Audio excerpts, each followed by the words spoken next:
All right, let's get this show started! Josh Hokit is still interested in a potential showdown with Alex Pereira following the UFC White House event. In the lead up to the card, Hokit took several shots at Pereira and expressed interest in facing the former two-division champion. Hokit backed up his talk with a statement win, stopping Derek Lewis via second-round TKO. Pereira, meanwhile, suffered a second-round TKO loss to Ciryl Gane, falling short in his bid to become the first fighter in UFC history to capture titles in 3 different weight classes. Following the event, the UFC shared footage of Hokit's live reaction to Pereira's defeat. Hokit suggested that Pereira made a major mistake by putting on too much weight ahead of his move to heavyweight. Despite Pereira's loss, Hokit made it clear that he still wants the matchup, while suggesting that Tom Aspinall and Ciryl Gane should run it back in a rematch. Oh my God, Ciryl Gane's beating Pereira. Elbows, back of the head. Hey, we don't care. It's a fight, dude. It's a fight. He's hitting him in the back of the head. Ciryl Gane's known for, you know, his little cheap shots, I guess. I don't know. His eye pokes. He's going to eye poke him here in a second. Oh, he beat him. I kind of predicted that. Ciryl Gane is athletic, man. And I think Pereira gained a little too much weight. I think he weighed in at 251. That's not good. You need to be light, something that you're used to. And so maybe he got caught up in the heavyweight mentality where I gotta just be big, you gotta be powerful. No, you gotta be still fast, whatever you're comfortable with. So Ciryl Gane got it done. So if Aspinall's gonna come back, maybe Ciryl Gane fights Aspinall. I'll fight Pereira still. The UFC shared backstage footage of several fighters watching Ilia Topuria's loss to Justin Gaethje. Alexander Volkanovski appeared visibly disappointed by the result, while Diego Lopez wasn't surprised at all, having predicted beforehand that Gaethje would defeat Topuria. Yeah, Justin Gaethje! Holy shit! USA!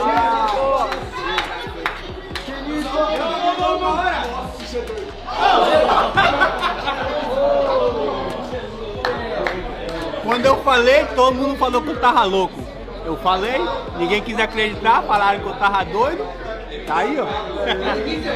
Despite the heated trash talk leading up to the fight, Justin Gaethje had plenty of praise for Ilia Topuria after their showdown. Speaking at the post-fight press conference, Gaethje acknowledged that Topuria is an elite fighter and revealed that his liver was still hurting from a vicious body shot that dropped him in the second round. Reflecting on the turning point of the fight, Gaethje said he felt Topuria lost his spirit after failing to finish him during the second round despite having him badly hurt. You gave him all the respect in terms of like his skill set in there, you know, said probably the second best guy you prepared for outside of Khabib, but now that you're through Ilia, was he as good as you thought he was? Was he better than you thought he was? Just can you talk about what you experienced in there with him? I mean, he's very good. I mean, my liver still hurts right now. The body shots were crazy. I mean, he was really, really fast, but you know, when he didn't get the finish at the end of the second round, I think it really took his spirit. And you know, again, I said it in the press conference leading up. I was like, he really backed himself into a corner, saying he's going to be so dominant. And I said it. When we go to the second round, you're going to be like, what the fuck? When we go to the third round, you're going to be like, what the fuck? And you know, that's what I did tonight. Gaethje also said him losing to Max Holloway makes this win even more special. I think those experiences are why I fought so perfect tonight, and then the Max Holloway knockout is what makes this win so much more special. I was counted out so bad. I've been 16 fights, I've been an underdog at least 11 or 12 times in the UFC, every single fight almost. So, and I'm 9-2 as an underdog, so I love being in this position. I think during the press conference, Gaethje also picked out a Ram truck after Arman Tsarukyan had promised him any truck he wanted if he beat Topuria. Arman also said on the stream where he made that bet official that if Justin wins, he's buying you a pickup truck or any truck. What type of truck do you like, and what's your message to Arman? Ooh, I mean, I don't really Ram. need a truck. Yeah, Buy him a Ram. I'll take a Ram. I am due for a new truck. My truck is a 2020. I bought it when I beat Tony Ferguson, and it's got about 65,000 miles on it, so. Islam Makhachev and Paddy Pimblett didn't hold back after Ilia Topuria's loss. Topuria has had heated beefs with both fighters, and after his defeat to Justin Gaethje, Paddy and Islam wanted no time going off on him. Starting with Paddy, he responded to a message from Topuria after his own loss to Justin Gaethje. He wrote, "The only thing you had to do was beat a 38-year-old coming off of a 5-round war with me. Instead, you quit on your stool like the little bitch you are. I'm a real fighter and went 5 rounds, you're a little pretender, chorizo. Congratulations, Justin, rematch for undisputed?" Islam Makhachev also didn't mince his words, writing, "He who exalts himself will be humbled. There's levels in this game. Congratulations, Justin, you deserve this belt more than anyone." Followed up with, "To quit in the biggest fight of your career is something not everybody can do. Real la leyenda." Conor also chimed in, saying that Topuria quit on himself but will get stronger from his beating. He wrote, "He quit himself. Sad to see. He earned a nice stripe, however tainted. He will get stronger from this beating. What a sport." Khamzat Chimaev also spoke out, seemingly defending Topuria after seeing people celebrate his loss. He wrote, "Those who rejoice at the defeats of others will never see greatness in this sport."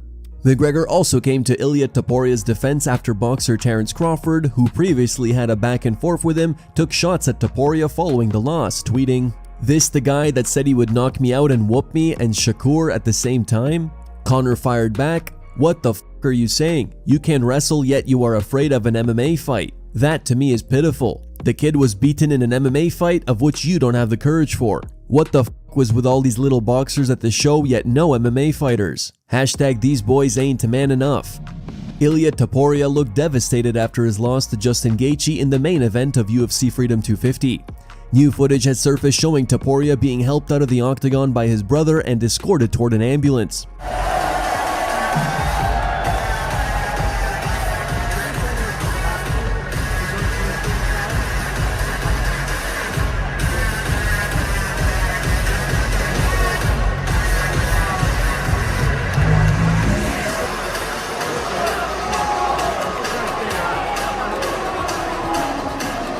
A separate photo also shows Alexandre Topuria comforting his younger brother and shielding him from the cameras. Hopefully, Ilia didn't suffer any serious injuries and will come back stronger. Quick heads up guys, if you're enjoying the content, please give it a like, subscribe to the channel, and hit the hype button to help us reach more viewers. Now back to the news. UFC CEO Dana White as usual appeared at the post-fight press conference where he discussed several interesting topics. Starting with the main event, Dana shared an update on Ilia Topuria, saying he is currently in the hospital and may have suffered a broken orbital bone.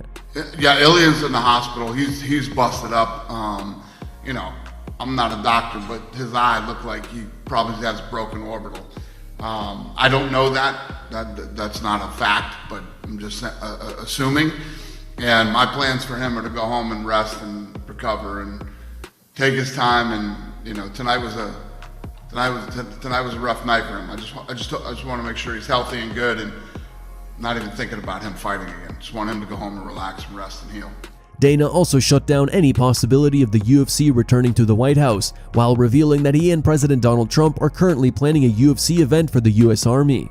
It was a unique, cool experience. You don't think there's a chance the president says, "That was good, let's do it again next year"? I can't afford it. There's no fucking way we can do this again. I'll never do the spear again, and we'll never do this again. That's something that kind of intrigues you or your production team? Well, the president and I are talking about doing a fight for the troops next year. So obviously, if you did a fight for the troops, we'd do all that kind of stuff. We did a lot of them in the past. We used to work with the Fisher family, who were very dialed in with the military and could get things done easily. It's not easy to get things done on military bases and things like that. But when we have the Fisher family, and then obviously the president can make a lot of things happen. So we're talking about doing it next year. He wanted to do it this year, and I said, "Sir, I need a year to recover financially from the White House fight, so give me a year." Proud of that. And Dana was also asked about Khamzat Chimaev's recent brawl with Danis at RAF, saying he wasn't surprised. Are you concerned that your fighters are getting into trouble and potentially injured there? Who's in trouble? Danis is not my fighter. Khamzat. Is he in trouble? Well, he was in a brawl with 100 people. Yeah. No commission. He's in a brawl with 100 people. No commission suspended. Let me tell you what I could do. If Danis is the opponent, I can guarantee you a brawl is going to break out. Yeah. No. The answer is no to your question. Here are the top 3 memes found on the internet. Number 3 meme was posted by the boy Manolin. Number 2 meme was posted by Elon Bust the Nut. And number 1 meme was posted by As Shopped As It Gets.